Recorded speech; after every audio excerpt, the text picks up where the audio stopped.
তিরমিজি শরীফের 2895 নম্বর হাদিসের বর্ণনা। এই হাদিসের বর্ণনাকারী সাহাবী আনাস ইবনু মালিক রাদিয়াল্লাহু তাআলা আনহু।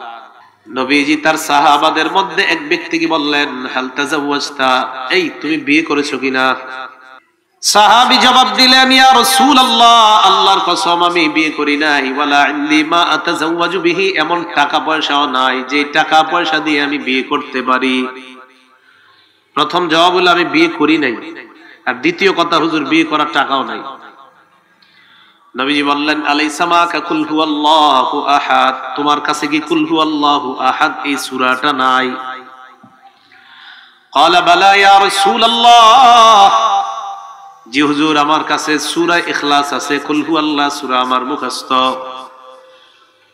ফাকালা সুলুসুল কুরআন, তাহলে তো কোরআনের 3 ভাগের 1 ভাগ তোমার কাছে আছে।